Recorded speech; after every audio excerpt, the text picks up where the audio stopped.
ආයුබෝවන් දුවේ පුතේ මගේ YouTube channel එකට ඔයාලව සාදරයෙන් පිළිගන්නවා. අද මම ඔයාලට කියලා දෙන්න යන්නේ 2019 අපොස උසස් පෙළ විභාගයේ ආපු SFT paper එකේ MCQ විවරණයක්. ඉතින් මේකෙදි මම බලාපොරොත්තු වෙනවා නිකම්ම ගාන විතරක් හදන්නේ නැතුව මේකට අදාළ තියරි සහ මේ ගාන කොහොමද ඔයාලා හිතලා හදන්නේ කියලා හදන්න විදිහ ගැන කියලා දෙන්න තමයි මම බලාපොරොත්තු වෙන්නේ. ඉතින් මගේ මේකේ ප්‍රධානම අරමුණ වෙන්නේ මේ වගේ MCQ ගණන් කොහොමද ඔයාලා කෙටි ක්‍රම භාවිතයෙන් එහෙමත් නැත්නම් ගාන තර්ක කරලා කොහොමද හදන්නේ කියලා. උදාහරණයක් විදිහට ඔයාලා සාමාන්‍ය විදිහට සූත්‍ර භාවිතා කරලා ගානක් හදනවා නම් ඒක යන ස්ටෙප් බයි ස්ටෙප් හදාගෙන යනවට වඩා ගාන තර්ක කරලා එහෙම නැත්නම් ඔයාලගේ දැනුම භාවිතයෙන් ගාන හිතලා උත්තරේ කොහොමද ගන්න කියලා දෙන එක. එතකොට මේ පේපර් එක ගත්තාම මේ පේපරේ ගණන් කිහිපයක් තියෙනවා. ගොඩක් වෙලාව ගිහිල්ලා සුළු කරලා ගාන හදන උත්තරේ ගන්නත් පුළුවන්. හැබැයි ඒ ගානම තර්ක කරලා තප්පර ගානකින් උත්තරේ ගන්න පුළුවන් ගණනොත් තියෙනවා. ඉතින් මම හිතනවා ඔයාලා මේක බැලුවොත් ඔයාලට ගොඩක් දේවල් ඉගෙන ගන්න පුළුවන් වෙයි කියලා. ඉතින් දුවේ පුතේ ඔයාලා මේ පාඩම් වීඩියෝ වලට කැමති නම් මගේ channel එක subscribe කරන්න. පල්ලෙහා තියෙන bell icon එක click කරන්න. එතකොට ඔයාලට මම වීඩියෝ එකක් දාපු ගමන් notification එකක් එනවා. සහ ඔයාලා මේක යාළුවෝ අතර බෙදා ගන්න share කරන්න. මොනවා හරි ප්‍රශ්නයක් තියෙනවා නම් comment කරලා තියන්න.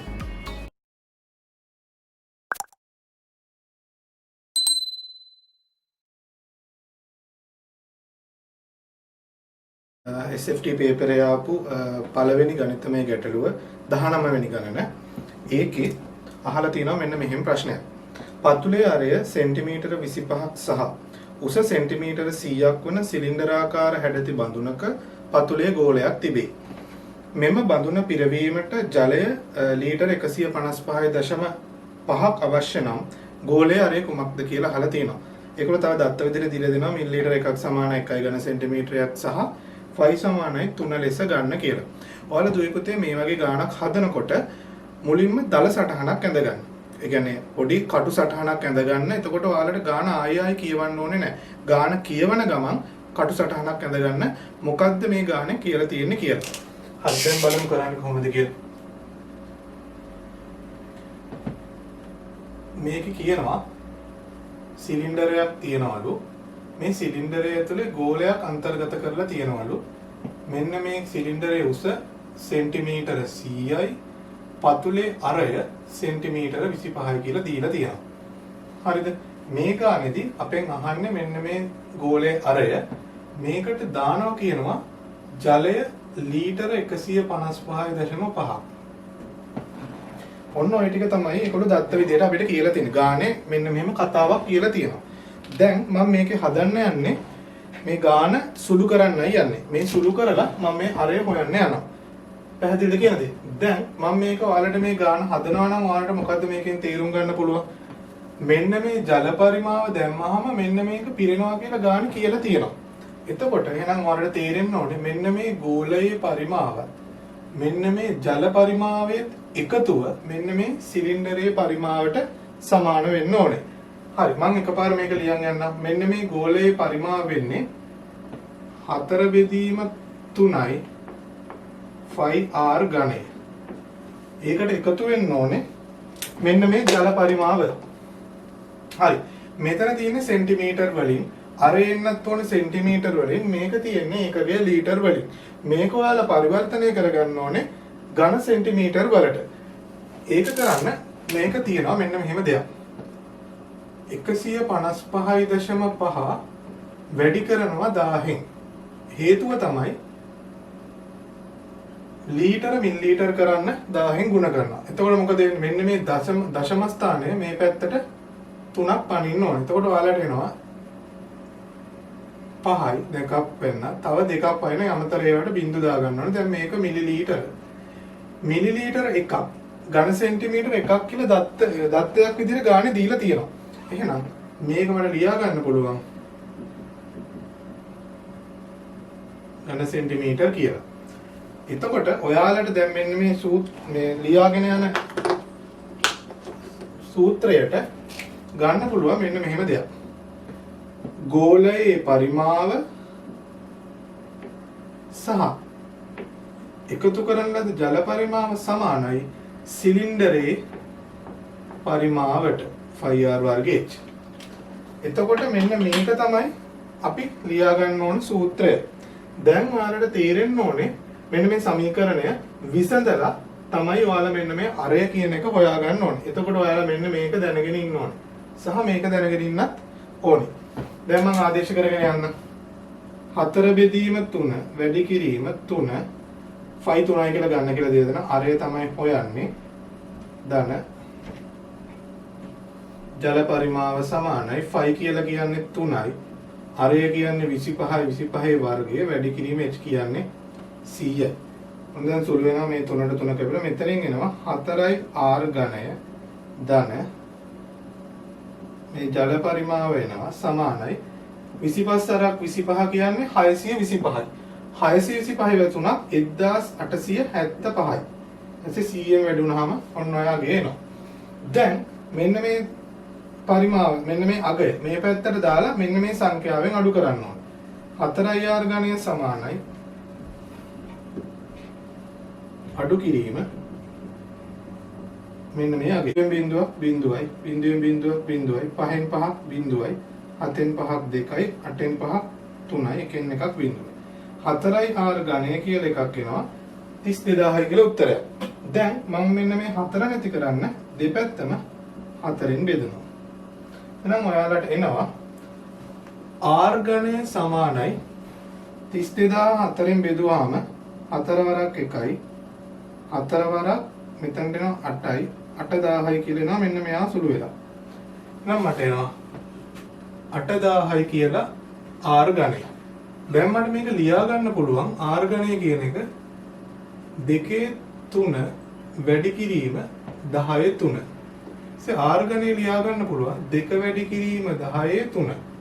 දැන් මම මෙන්න මේ ඝනය නැති කරා. එහෙම නැත්නම් තුන්වෙනි බලය නැති කරන්න දෙපැත්තම 3න් එකේ බලයක් විදියට වැඩි ගන්නවා. එතකොට මෙන්න මේක සුළු වෙලා r සමානයි 2 වැඩි කිරීම 10 කියලා උත්තරේ එනවා සෙන්ටිමීටර 20යි කියලා. එහෙනම් ඕකේ උත්තරේ හැටියට ගන්න ඕනේ පළවෙනි උත්තරේ. දැන් මම හදලා පෙන්නන්නම් ඔයාලට මේ ගාන තර්ක කරලා. කොහොමද දැන් ඔයාලා මේ විදිහට හදුවොත් කොච්චර වෙලාවක් යනවද කියලා බලන්න ඔයාලා සුළු කරලා ඊට පස්සේ මම දැන් පෙන්නන්නම් මේ ගාන ඔයාලට තප්පරයකින් දෙකකින් ගාන හදන්න පුළුවන්. හේතුව තමයි ගාන දිහා හොඳට බැලුවොත් ඔයාලට කියනවා මේ ගානේ පතුලේ අරය සෙන්ටිමීටර 25ක් කියලා. එහෙනම් ඔයාලට තේරෙන්න ඕනේ ගෝලයක් ඇතුළට දානවා නම් මෙන්න මේකේ ගෝලය ඇතුළට දාන්න නම් මේ ගෝලයේ අරය අනිවාර්යයෙන්ම එක්ක සෙන්ටිමීටර 25 හෝ ඊට අඩු වෙන්න ඕනේ කියලා තේරෙනවා. ගෝලයේ අරය සෙන්ටිමීටර 25 හෝ සෙන්ටිමීටර් 25ට අඩු වෙන්න ඕනේ. හේතුව තමයි ඊට වඩා අරය සහිත විශාල ගෝලයක් මේකට දාන්න බෑ. තේරුණාද කියන දේ මොකද්ද කියලා? මේකට දැම්මම දාන්න පුළුවන් උපරිම අරයක් සහිත ගෝලය තමයි සෙන්ටිමීටර් 25ක් සහිත ගෝලයක්. හෝ ඊට අඩු ගෝලයක් දැන් අතට දාන්න පුළුවන්. එහෙනම් ඔයාලට මේකේ තියෙන උත්තර දිහා බැලුවම සෙන්ටිමීටර් 25 හෝ ඊට අඩු තියෙන එකම උත්තරයයි සෙන්ටිමීටර් 20 කියන එක විතරයි. ඉතින් ඔන්න ඔහොම හදලා ගාන හදන්න පුළුවන් තප්පර දෙක. ගාන කියන්නේ කිසිම මේ අනිත් දත්ත එකක්වත් වමනා නැතුව මේ ගාන සුළු කරන්න පුළුවන් මේ ගාන හැටියට. හැබැයි ඒ උත්තර දිහා බලලා තමයි මම ගත්තේ. මම ගාන හදන්න ඉස්සෙල්ලා ආයෙ හිතලා බලන්නකො. මම ගාන හදන්න ඉස්සෙල්ලා මෙතනින් තර්ක කරනවා. ගෝලයේ අරය සෙන්ටිමීටර 25ට වඩා අඩු හෝ සෙන්ටිමීටර 25 හරි වෙන්න ඕනේ. හේතුව තමයි නැත්තම් මේ ගෝලය මේ සිලින්ඩරය ඇතුළට දාන්න බෑ. ඉතින් අන්න ඔය විදිහේ ක්‍රම ඔයාලා ඉගෙන ගන්න ඕනේ. ඒ කියන්නේ මේවා කරන්න නම් ඔයාලා පුළුවන් තරම් මේව ප්‍රැක්ටිස් කරන්න ඕනේ. ගණන් හදලා ප්‍රැක්ටිස් කරාම තමයි පුතේ දුවේ පුතේ ඔයාලට මේක හොඳට ගොඩ දා ගන්න පුළුවන්. පැහැදිලි නේද ඒ ගාන කොහොමද හැදුවේ කියලා? ඉතින් පුළුවන් තරම් try කරන්න. ඔන්න ඔය වගේ ක්‍රමවලට යන්න. එතකොට ඔයාලා කියන්නේ හිතාගෙන යනවා නම් මට විභාගේ ගාන වෙලාව මදි කියලා. හැබැයි ඇත්තටම විභාගේ වෙලාව මදි වෙන්නේ නැහැ.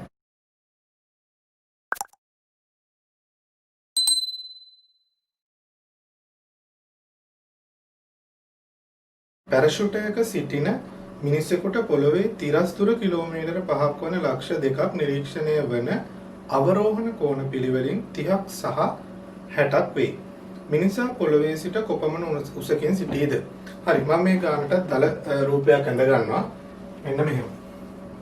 මම මේ මිනිසාගේ ඇස කියලා හිතාගෙන මෙන්න මේ වගේ දල රූපයක් ඇඳ ගන්නවා. හරි. දැන් බලන්නකෝ දැන් මෙතන ගාන කියලා තියෙනවා අවරෝහණ කෝණයක් ගැන. මොකද්ද මේ අවරෝහණ කෝණය කියලා කියන්නේ? මෙන්න මේක තමයි ඒකට අදාළ වෙන තියරිය. ඔයාලා හිතන්න මෙන්න මෙහෙම මම ඇහැගත්තොත්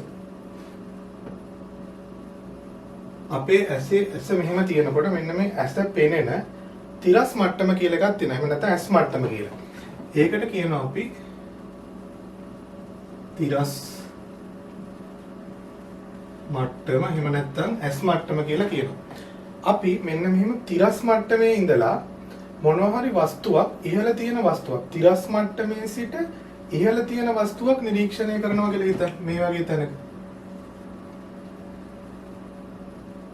මෙන්න මේ වස්තුව නිරීක්ෂණය කරනකොට තිරස් මට්ටමේ සිට මගේ ඇහැ ඉහළට එසවුණා. මෙන්න මේ එසවිච්ච කෝණයට තිරස් මට්ටමේ සිට ඉහළට එසවිච්ච කෝණයට කියනවා ආරෝහණ කෝණය කියලා. ඊට ඒ වගේම තිරස් මට්ටමේ ඉඳලා පහළ තියෙන වස්තුවක් දිහා මම බලනවා නම් මෙන්න මේ හැරිච්ච කෝණයට කියනවා අපි අවරෝහණ කෝණය කියලා. ඔන්න ඕක තමයි ආරෝහණ සහ අවරෝහණ කෝණ කියන තියරි එක. ඉතින් ඕක ගත්තාම මෙන්න මේ මිනිස්සයාට පේනවා ලක්ෂ 2ක් අවරෝහණ කෝණ වලින් කිලෝමීටර් 5ක් තමයි මේ දෙන්න අතර තියෙන ગેප් එක. දැන් බලන්න අවරෝහණ කෝණය දීලා තියෙන මොනවද කියලා. අවරෝහණ කෝණය අංශක 30ක් සහ මෙන්න මේ කෝණය අංශක 30යි. අනිත් කෝණය අංශක 60යි කියලා තමයි දීලා තියෙන්නේ. ඔන්න මම දැන් දල රූප සටහන ඇඳගත්තා. මට කියන්නේ මෙන්න මේ පොළොව මට්ටමේ ඉඳලා තියෙන උස. මම ඒක x කියලා ගන්නවා. හරි. ඔන්න මම දල රූප සටහනක් ඇඳගෙන තියෙන්නේ. දැන් අපි බලමු මේක කොහොමද සුළු කරන්න කියලා. මම මෙන්න මේ දුර ගන්නවා y කියලා. මම මෙතන a b c d කියලා නම් කරගන්නවා. හරි. දැන් ඔයාලට තේරෙනවා ඇති මෙතන තියෙන්නේ ත්‍රිකෝණ දෙකක්. DBC ත්‍රිකෝණයයි ACD ත්‍රිකෝණයයි. සහ ඔයාලා ඊට පස්සේ දැනගන්න ඕනේ මෙන්න මෙහෙමයක් ඔයාලා ඉගෙනගෙන තියෙනවා ඒකාන්තර කෝණ වලින් මෙන්න මෙතන හැදෙන ඒකාන්තර කෝණ කියන්නේ මෙහෙම ඉසෙට් සමාන්තර රේඛා දෙකක් තියෙනවා නම් ඔයාලා හිතන්න මෙහෙම සමාන්තර රේඛා දෙකක් තියෙනවා මෙන්න මේ තියෙන කෝණ දෙක සමානයි. ඒ විදිහට මට ගන්න පුළුවන් මෙන්න මෙතන අංශක 30යි කියලා. ඒ වගේම මෙන්න මේකෙන් ගන්න පුළුවන් මෙන්න මෙතන අංශක 60යි කියලා. දැන් දුවේ පුතේ ඔයාලට පේන්න ඕනේ මෙතන තියෙනවා ඍජුකෝණී ත්‍රිකෝණ දෙකක්. එකක් අංශක 60ක් වෙච්ච ACD ත්‍රිකෝණය අනිත් එක තන කෝණය අංශක 30ක් වෙච්ච BCD ත්‍රිකෝණය. ඔන්න මම මේ දෙක වෙන් කරලා ඇඳගත්තා. දැන් මම මේකේ දත්ත ලියා ගන්නවා. මෙන්න මේ දුර y.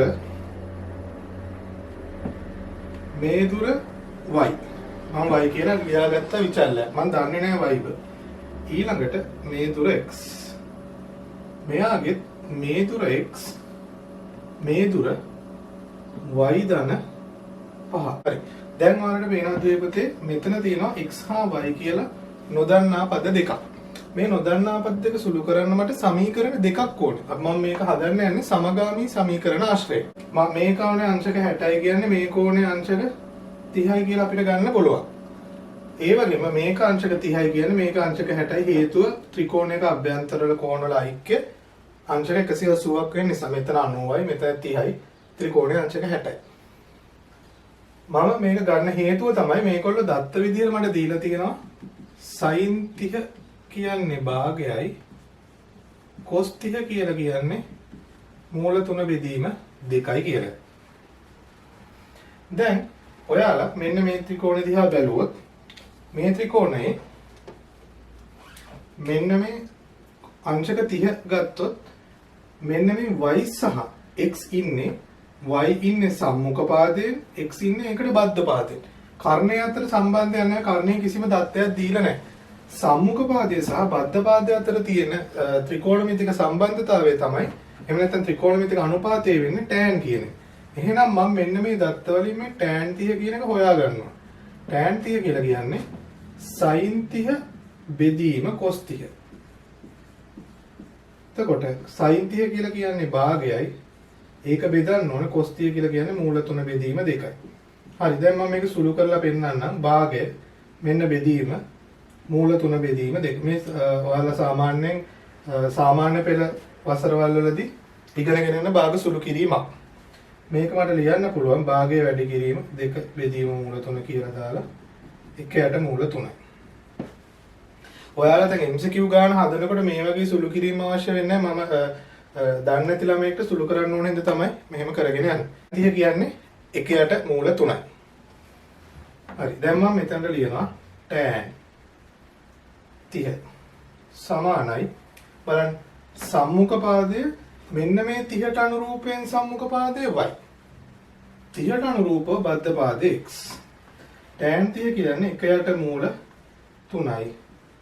y බෙදීම x. එහෙනම් මට එනවා හරස් ගුණිතය ගත්තාම x සමානයි මූල 3යි y කියලා එක සමීකරණයක්. ඊට පස්සේ මම මෙන්න මෙයාව ලියනවා. මෙයාගේ tan 30 ලියන්නයි යන්නේ. කීයද බලන්න. මෙයාගේ tan 30 ගත්තාම මෙන්න මේ 30ට අනුරූපව තියෙන්නේ සම්මුඛ පාදය x. බද්ධ පාදය 30ට අනුරූපීව බද්ධ පාදය y ධන 5. tan 30 කියන්නේ 1ට මූල 3යි සමානයි x බෙදීම y ධන 5. දැන් මම මේක ආයි හරස් ගුණ කරනවා. ඔයාලට එනවා y ධන 5 සමානයි මූල 3යි x කියලා. මෙයා තමයි දෙවැනි සමීකරණය වෙන්නේ. ඔන්න දැන් අපිට ඇවිල්ලා තියෙනවා සමීකරණ දෙකක්, සමගාමී සමීකරණ දෙකක්. මම මේ සමගාමී සමීකරණ දෙක විසඳන්නයි යන්නේ. මට මේක විසඳනකොට පහසුයි මුලින්ම y හොයන එක. ඔන්න බලන්න මම කරන එක x ගේ අගය මම මෙන්න මේ දෙවැනි සමීකරණයට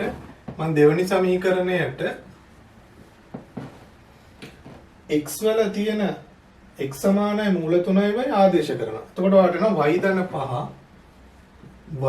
5 සමානයි මූල 3යි x වෙනුවට මෙන්න මේ සමීකරණය මූල 3යි y ආදේශ කරනවා.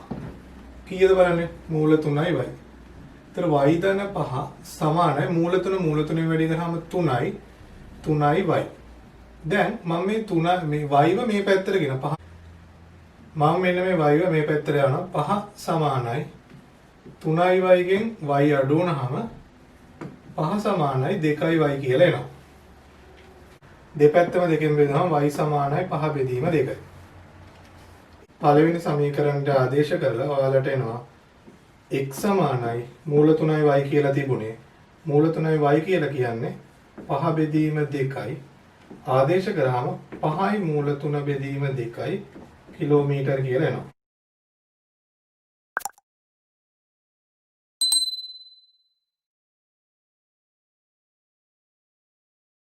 විසිඑක් වෙනි ගණන ඒකේ කියනවා AB සහ C යන ත්‍රිකෝණාකාර හැඩතීඩීමක මුළු තුනකි A සිට B දක්වා දුර කිලෝමීටර 6ක්ද A සිට C දක්වා දුර කිලෝමීටර 2ක්ද CAB කෝණය අංශක 30ක්ද වේ. මෙම ඉඩමේ වර්ගඵලය හොයන්න කියලා දීලා sin 30 භාගයයි cos 30 මූල 3 බෙදීම 2 ලෙස ගන්න කියලා කියලා තියෙනවා. හරි අපි බලමු මේකේ දල සටහනක් ඇඳගෙන A B C AB දෙනවා 6 කිලෝමීටර AC දීලා තියෙනවා 2 කිලෝමීටර CAB කෝණය දීලා තියෙනවා අංශක 30යි කියලා. හරි දැන් බලමු අපෙන් අහන්නේ මෙන්න මේ ත්‍රිකෝණයේ වර්ගඵලය හොයන්න කියලා. හරි මේකේ තියරි පාර්ට් එක බලන්න කොහොමද හදන්නේ කියලා. ඔයාලට මම මේකෙම අරගෙන පෙන්නන්නම්. මෙහෙම ගන්නවා A B C කියලා ත්‍රිකෝණයක්. මෙතන මම සාධාරණ කෝණයක් ගන්නවා θ කියලා. දුරවල් වලට මම ගන්න AB දුර, AC දුර, BC දුර. හරි ත්‍රිකෝණයක වර්ගඵලය කියන්නේ මොකක්ද?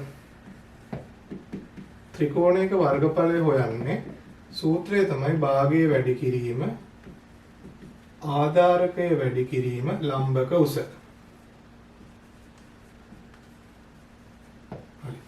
මම මෙන්න මේ ත්‍රිකෝණය ගත්තොත් මේ ත්‍රිකෝණය මම මෙයාව ආධාරකය කියලා ගත්තොත් AB ආධාරකය වුණොත් ලම්බක උස වෙන්නේ මෙන්න මෙතන ඉඳන් අඳින රේඛාව. මම මේක H කියලා ගන්නවා. හොඳට බලන්න. එතකොට මම මේකට ආදේශ කරාම මට එනවා භාගය ආධාරකය කියන්නේ AB ලම්බක උස කියන්නේ H. H කියන එක මම ආදේශ කරගෙන තියෙන්නේ. ඉතින් එතකොට මම මේ H ව ලියා ගන්න ඕන තියෙන දත්ත ඇසුරින්. ඒ කියන්නේ මේ පාද ඇසුරින් H ව ලියා ගන්නයි යන්නේ. හරි බලන්න ඔයාලට පේනවා ඇති මෙතන තියෙනවා මෙන්න මෙහෙම ගත්තොත් ත්‍රිජුකෝණී ත්‍රිකෝණයක්. මම මෙන්න මෙතන අඩිය D කියලා නම් කරගත්තොත් A D C මෙන්න මේක θ මේක H ඔන්නෝම තියෙනවා. දැන් මම මෙන්න මේ AC ඇසුරෙන් H ව ලියන්නයි යන්නේ. මේ ත්‍රිජුකෝණී ත්‍රිකෝණයේ AC කියලා කියන්නේ කර්ණය. θට අනුරූපීව මෙන්න මේ කෝණයට අනුරූපව H කියලා කියන්නේ සම්මුඛ පාදය. කර්ණය සහ සම්මුඛ පාදය අතර තියෙන සම්බන්ධතාවය තමයි sin. sin θ සමානයි සම්මුඛ පාදය කියන්නේ H කර්ණය කියන්නේ AC. ඒ කියන්නේ සම්මුඛ පාදයේ බෙදීම කර්ණය තමයි sin θ කියලා කියන්නේ. එහෙනම් H ව තනි කරන මම මේ A ව හරස් ගුණ කරොත් AC වාරයක් sin θ සමානයි H කියලා මට උත්තරයක් එනවා. දැන් මම මේක මෙන්න මේකට ආදේශ කරන්නයි යන්නේ. එතනට එනවා භාගයයි AB වැඩි කිරීම AC sin θ ත්‍රිකෝණයේ වර්ගඵල. මෙන්න මේක දුවේ පුතේ ඔයාලා දැනගෙන යනවා නම් පහසුවෙන්ම මේක ආදේශ කරලා ලකුණු ගන්න පුළුවන්. හරි දැන් මම මෙතනට ඒක ලියන්නයි යන්නේ. ත්‍රිකෝණයේ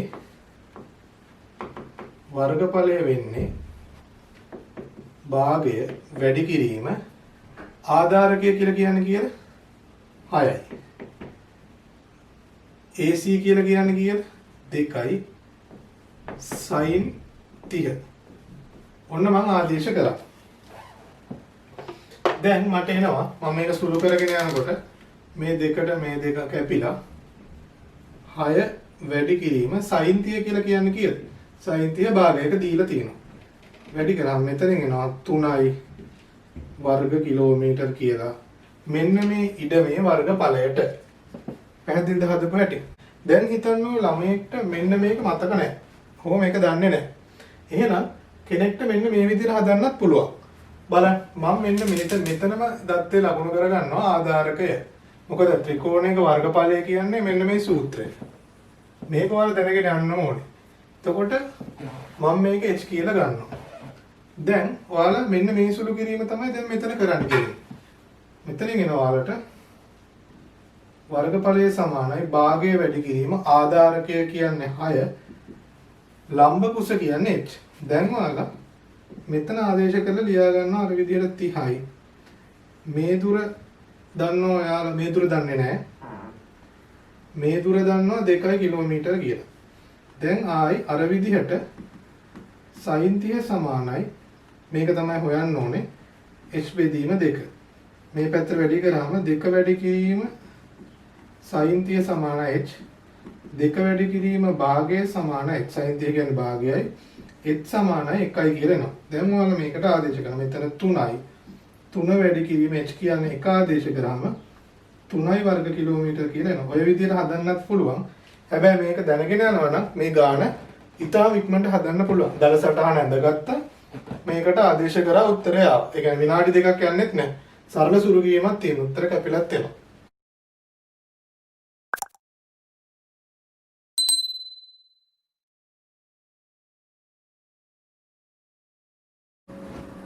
විසි දෙවැනි ගණන y සමානයි 2x ධන 3 සහ y සමානයි 3x ධන 2 යන රේඛා දෙකෙහි ඡේදන ලක්ෂය හරහා යන්නා වූ රේඛාවක් y සමානයි x ඍණ 4 රේඛාවට ලම්බක වේ. මෙම රේඛාවේ අන්තක්ඛණ්ඩය කුමක්ද කියලා අහනවා. හරි. මම මේ ගාන හදද්දි ඔයාලට කියලා දෙන්නම් මේක ටිකක් තියරි ටිකක් ඉගෙන ගන්න තියෙනවා. y සමානයි 2x ධන 3 අනිත් එක තමයි y සමානයි 3x ධන 2. මම මේ ගානේ දල රූපයක් ඇඳ ගන්නවා. ඔයාලට තේරෙයි. මෙතන y මෙතන x. මෙන්න මේ සමීකරණය ගත්තොත් මෙන්න මේ සමීකරණය ඔයාලට තේරෙනවා අන්තක්ඛණ්ඩය 3යි. එහෙනම් මේ වගේ තැනකින් තියෙන ප්‍රස්ථාරයක්. මේ ඇවිල්ලා y සමානයි 2x ධන 3. මේ තියෙන 3. ඊට පස්සේ මෙයා y සමානයි 2 මේකේ අන්තක්ඛණ්ඩය 2යි. කියන්නේ මෙන්න මේ වගේ තැනකින් ඔන්න ඔහම අනිත් ප්‍රස්ථාරේ මේක 2.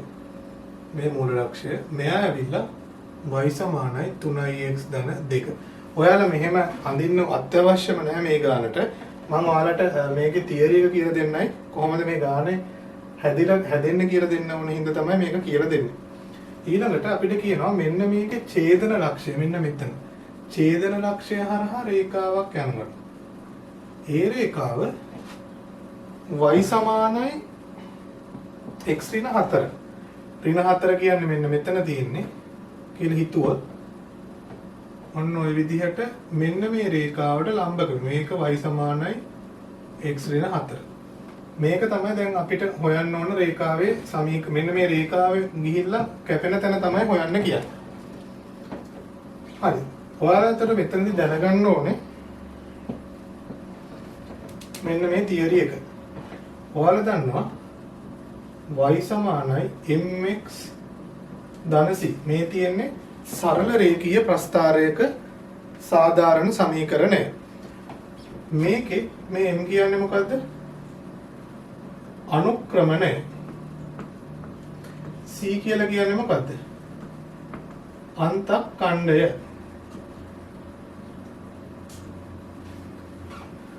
y කියලා කියන්නේ පරායත්ත විචල්‍ය, x කියලා කියන්නේ ස්වායත්ත විචල්‍ය. ඒ කියන්නේ x ව තමයි ඔයාලා වෙනස් කරන විචල්‍ය, y කියලා කියන්නේ x නිසා වෙනස් වෙන විචල්‍ය. හරි. ඔයාලා ඔන්න ඔය ටික දැනගත්තට අමතරව එතනින් මම දන්නවා අන්තක්ඛණ්ඩය කියලා කියන්නේ මොකද්ද? අන්තක්ඛණ්ඩය කියලා කියන්නේ මෙන්න මේ මෙන්න මේ ප්‍රස්ථාරයේ රේඛාව y අක්ෂයේ ඡේදනය කරන ලක්ෂයේ y ඛණ්ඩාංකය.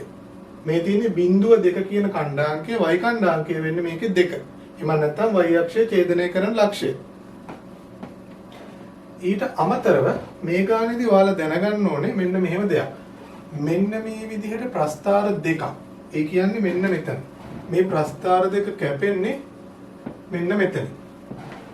මෙන්න මේ ප්‍රස්ථාර දෙක කැපෙනවා කියන එකෙන් අදහස් කරන්නේ එහෙම නැත්නම් ඡේදනය වෙනවා කියන එකෙන් අදහස් කරන්නේ මෙන්න මේ දෙන්නේ ඡේදනය වෙන ලක්ෂයේ ඛණ්ඩාංක මෙන්න මේ දෙන්නව තෘප්ත කරනවා කියලා. තෘප්ත කරනවා කියලාකින් අදහස් කරන්නේ මෙන්න මේ දෙන්නට ආදේශ කරාම මේ දෙපැත්තේ අගයන් සමාන වෙනවා කියන එක. මම ඔයාලට ගාන හදනකොට කියලා දෙන්නම් මොකද්ද මම මේ කිව්වේ කියලා. එහෙනම් මෙන්න මේ තියෙන ලක්ෂයේ ඛණ්ඩාංකය නිසා මෙන්න මේ දෙන්නගේ මේ දෙන්නටම පොදු වෙච්ච ඛණ්ඩාංකයක් තමයි එන්නේ. ඒ දෙන්න ඡේදනය වෙනකොට. ඒක හොයාගන්න මෙන්න මේ ප්‍රස්ථාර දෙකේ සමීකරණ දෙක. මෙන්න මේ සමීකරණ දෙක අපි විසඳන්න ඕනේ. මේක සාමාන්‍ය සමගාමී සමීකරණ දෙයක් කියලා හිතාගෙන විසඳනවා. මම මෙන්න මේක පළවෙනි සමීකරණයේ විදිහට මෙයාව දෙවෙනි සමීකරණයේ විදිහටත් ගන්නවා. මේ දෙන්නව විසඳන්න යනකොට ඔයාලට පේනවා ඇති දෙපැත්තම තියෙන y සමානයි. y සමානයි 2x ධන 3 y සමානයි 3x ධන 2. එහෙනම් පළවෙනි එක්කෙනා සහ දෙවෙනි එක්කෙනා එකිනෙකට සමානයි. මම මේ දෙන්න විසඳනකොට එහෙනම් මට ලියන්න පුළුවන් 2x ධන 3 සමානයි 3x ධන 2 කියලා. පැහැදිලිද කියන එක?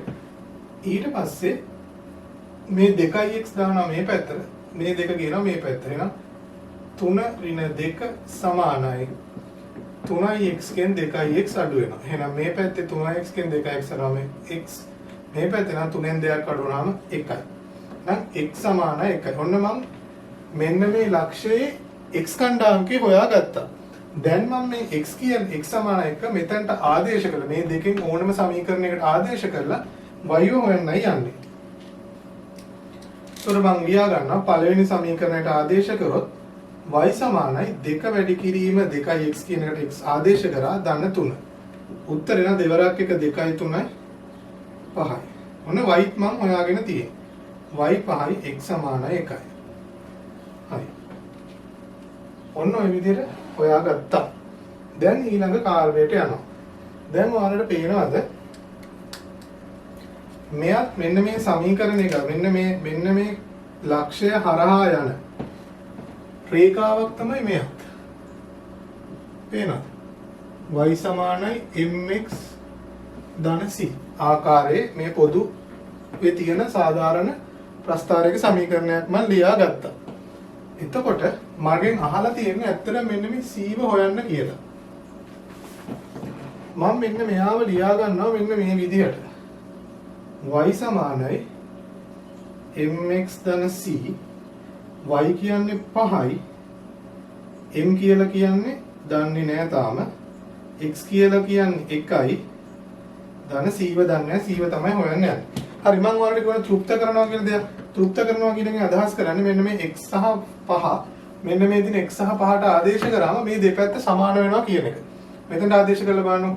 මෙතනට x සමානයි 1 දැම්මොත් 3 වරක් 1 3යි 3යි 2යි 5යි.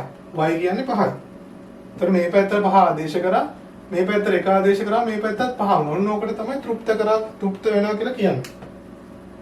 ඒ විදිහටම මෙන්න මේ රේඛාවත් ඔය ලක්ෂය හරහා යන නිසා මට ආදේශ කරලා ගන්න පුළුවන්. මම දැන් මේක m ව දන්නෙත් නැහැ c ව දන්නෙත් නැහැ. ඔන්න ඔය m ව හොයාගන්න මෙන්න මෙතන තව සම්බන්ධතාවයක් දීලා තියෙනවා. මෙන්න මේ ප්‍රස්ථාරයට මෙන්න මේ ඇඳපු අනිත් රේඛාව ලම්බකයි කියලා. එතකොට රේඛා දෙකක් එකිනෙකට ලම්බක වෙනවා නම් තව තියරි එකක් තියෙනවා මෙන්න මෙහෙම. මම මෙහෙම රේඛා දෙකක් ලම්බක රේඛා දෙකක් ගත්තොත් මෙයාගේ අනුක්‍රමණය m1 මෙයාගේ අනුක්‍රමණය m2 කියලා නම් කරගත්තොත් මෙන්න මේ අනුක්‍රමණවල ගුණිතය ඍණයකට සමානයි කියලා තව තියරි එකක් තියෙනවා. හරිද දුවේ පුතේ? එතකොට ඔයාලා මේවා දැනගෙන ඉන්න ඕන දේවල්. ඊට පස්සේ එහෙනම් මම මෙතනින් ගන්නවා මෙන්න මේ y සමාන x ඍණ 4 කියන එකේ අනුක්‍රමණය වෙන්නේ 1යි. මෙතන දෙන්නේ 1x. y සමානයි 1x ඍණ 4 කියන එක තමයි මෙතන තියෙන්නේ. එහෙනම් මම m1 විදිහට මෙයාව නම් කරගත්තොත් මෙතන මම ලියා ගන්නවා 1 වැඩි කිරීම m2. ඒ කියන්නේ මෙයාගේ අනුක්‍රමණය මම m2 කියලා තමයි දැන් අරන් තියෙන්නේ. මෙන්න මේ සමීකරණය ප්‍රස්ථාරය සමානයි ඍණ 1යි. එහෙනම් m2 සමාන 1කින් වැඩි කරාම m2යි සමානයි ඍණ 1යි. දැන් මම මෙතනට ආයෙ ආදේශ කරනවා. ඔය ඍණ 1 ආදේශ කරාම 5 සමානයි ඍණ 1 ධන c. හරිද? ඍණ 1 මෙහෙටම ධන 1 වෙනවා. 5 ධන 1 සමානයි c. එහෙනම් c සමානයි 6 කියලා උත්තරේ එනවා. මේ ගාන තර්ක කරන්න ගත්තොත් තර්ක කරලා උත්තර වලට යනවා නම් අපිට මේ ගානත් හදන්නේ නැතුව, ඒ කියන්නේ දල රූපේ දිහා බලාගෙන මට පිළිතුරු ටිකක් ඉවත් කරගන්න පුළුවන්. හේතුව තමයි ඔයාලට තේරෙනවද මේ ගානේ y සමානයි 2x ධන 3 කියන රේඛාවේ අන්තක්ඛණ්ඩය 3යි. මේකේ අන්තක්ඛණ්ඩය 2යි. මේකේ අන්තක්ඛණ්ඩය ඍණ 4යි. එහෙනම් අනිවාර්යයෙන්ම මේ රේඛාවේ අපිට කියලා තියෙන සරල රේඛාවේ අන්තක්ඛණ්ඩය 3ට වඩා වැඩි වෙන්න ඕනේ. එතකොට මේකේ උත්තර තියෙනවා ඍණ 6.456 කියලා. එහෙනම් ඔයාලට ගන්න පුළුවන් ඔයාලට ඉවත් කරන්න පුළුවන් ඍණ 6 සහ බිඳුව කියන එක. එතකොට උත්තර 3 එනවා. උත්තර 3 ඉතුරු වෙන්නේ. පැහැදිලිද කියලාද? ඔයාලා තර්ක කරලා හිතනවා. එහෙම නැත්නම් ගාන ගැන අවබෝධයෙන් ගාන හැදුවොත් මේකේ 3ට වඩා අනිවාර්යයෙන්ම අන්තක්ඛණ්ඩය මෙන්න මේ සරල රේඛාවේ වැඩි වෙන්න ඕනේ. එහෙනම් ඍණ 6 සහ බිඳුව කියන පිළිතුරු දෙක රිජෙක්ට් කරන්න පුළුවන්. ඔයාලට ඉතුරු වෙන්නේ 4 5 6 කියන උත්තර තුනෙන් එකක් විතරයි. හරි. දැන් අපි බලමු මේකේ මට ඔයාලට තව දෙයක් කියලා දෙන්න ඕනේ. මම මෙන්න මේ ප්‍රස්ථාර එකපාරට දල සටහනේ කොහොමද ඇන්දේ කියලා. ඒක කියන්නේ මෙන්න මෙහෙමයි. ඒක කරන්න ඔයාලා මම මේක මේ ආකාරයට ඇන්දේ මෙන්න මේ විදිහට. මෙන්න මේ මෙහෙම ප්‍රස්ථාරය ගත්තොත් ඔයාලට පේනවා ඇති මෙතන y සමානයි 2x ධන 3. මෙන්න මේ අනුක්‍රමණය දිහා බැලුවොත් මෙන්න මේ අනුක්‍රමණය ධන අනුක්‍රමණයක්. මේක ධන අනුක්‍රමණයක් නිසා තමයි මට මෙන්න මේ පැත්තට ප්‍රස්ථාරය මම ඇන්දේ. ඊළඟට ඔයාලට තේරිලා ඇති මම මේ මේක මෙන්න මෙයාගේ මෙන්න මේ සරල රේඛාවේ අනුක්‍රමණය ඍණ එකක් වුණා. මේක ඍණ වෙච්ච නිසා තමයි මේ අතර ඇන්දේ. ඇත්තටම මේකේ වෙන්නේ මෙන්න මෙහෙම දෙයක්. හිතන්නකෝ මෙතන xy කියලා තියනවා කියලා. x අක්ෂයේ ධන දිශාවත් සමග සාධන කෝණය. මෙහෙම x අක්ෂයේ මේ පැත්ත ධන දිශාවත් සමග වාමාවර්තව සාධන කෝණය. නිකන් හදන කෝණය නෙමෙයි වාමාවර්තව සාධන කෝණය. කියන්නේ මේ අතර සාධන කෝණය. සුළු කෝණයක් වෙනවා. මෙහෙම වුණා කියලා තන්ත්‍ර මේ θ කියන එක සුළු කෝණයක්. සුළු කෝණයක් කියලා කියන්නේ අංශක 90ට වඩා අඩුයි. බිඳුවකට වැඩි අංශක 90ට වඩා අඩු. සුළු කෝණයක් වෙනවා නම් එම ප්‍රස්ථාරයේ අනුක්‍රමණය ධන අනුක්‍රමණයක් විදිහට තමයි සලකන්නේ. ධන අනුක්‍රමණය තමයි වෙන්නේ.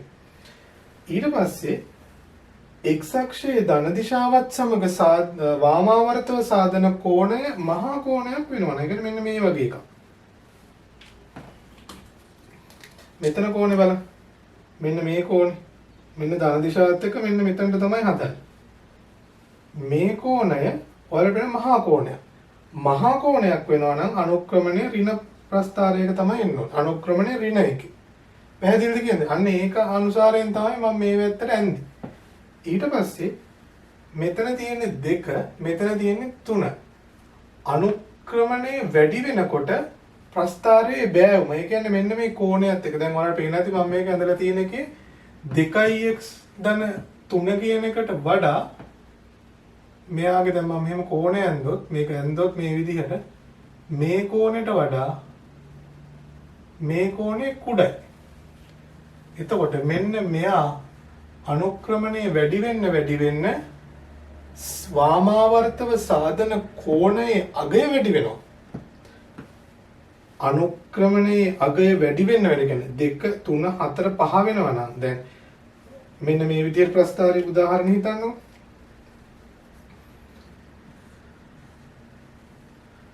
මෙහෙම රේඛා ටිකක් තියෙනවා. එතකොට මෙයාගේ අනුක්‍රමයට වඩා මේක මම M1 M2 M3 කියලා ගත්තොත් M1ට වඩා M2 ලොකුයි. M3 ඊටත් වඩා ලොකුයි. පැහැදිලිද කියන්නේ?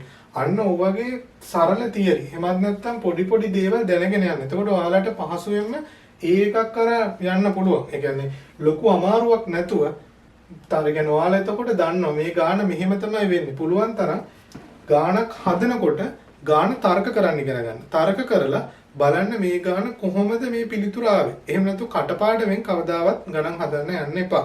එහෙම වුණොත් වෙන්නේ දුවේ පුතේ ඔයාලට මේක ටිකක් අමාරු වෙනවා. කියන්නේ ඔයාලා අපහසුවෙන් තමයි හදන්නේ. හැබැයි ඔයාලා මේක තර්ක කරොත් කවදාවත් ඔයාලට වරදින්නේ නැහැ. එතකොට මේ වගේ පොඩි දේවල් ඔයාලා ගාන හදනකොට ඉතා ඉක්මනින් ඔයාලගේ මනසට එන්න ඕනේ. හරි මෙන්න මෙහෙම ප්‍රස්ථාරයක් දීලා තිනවා. එහෙනම් මේ වගේ දල සටහනක් තමයි ඇඳෙන්නේ. මේක දිහා බලපු ගමන් මෙන්න ප්‍රස්ථාරය තියෙනවා. එහෙනම් මේකේ අනුක්‍රමණය 3යි. මේක එහෙනම් හැදෙන්න ඕනේ x අක්ෂයේ ධන දිශාවත් සමග සුළු කෝණයක් හැදෙන්න ඕනේ. ඊට පස්සේ අන්තක්ඛණ්ඩය 2යි. y අක්ෂය දෙකේදී තමයි මෙතන ඡේදනය වෙලා තියෙන්නේ. ඊට පස්සේ ධන 3 සහ ධන 2 දිහා බැලුවාම ධන 3 නිසා බෑවුම වැඩි ධන 2ට වඩා අන්න ඔය වගේ අඳින්න ඕනේ. ඊට පස්සේ අනිත් ප්‍රස්ථාරය ගත්තාම ඔයාලට තේරෙන්න ඕනේ මේක අනිවාර්යයෙන්ම ඍණ එකක් නිසා මේක මහා කෝණයක් තමයි හැදිලා තියෙන්නේ. මෙතන පේනවා ඉතින් මහා කෝණයක් තියෙනවා. ඔන්න ඔහොමයි ගාන තියරි සහ තර්ක කරලා ගාන හදන්න. හරි දැන් ඔයා මේ MCQ එක හදන්න ඔයාලට හිතනදී ගොඩක් වෙලා ගියා කියලා. හැබැයි ඇත්තටම වෙලාව ගිහිල්ලා නැහැ.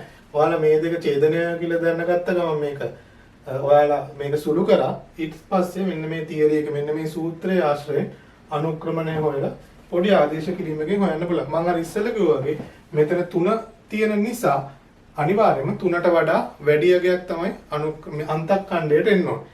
එතකොට ඔයාලට උත්තර දෙකක් ඉවත් වුණා. තව උත්තර 3ෙන් තමයි එතකොට උත්තරයක් ගන්න තියෙන්නේ. හරි මම හිතනවා මේ ගාන පැහැදිලි වෙන්න ඇති කියලා ඔයාලා හැමෝටම. ඉතින් මගේ channel එකෙන් ඔයාලට මොනවා හරි දෙයක් ඉගෙන ගන්න පුළුවන් නම් සහ ඔයාලට මේකෙන් ප්‍රයෝජනයක් තියෙනවා නම් විතරක් ඔයාලා මේක subscribe කරන්න.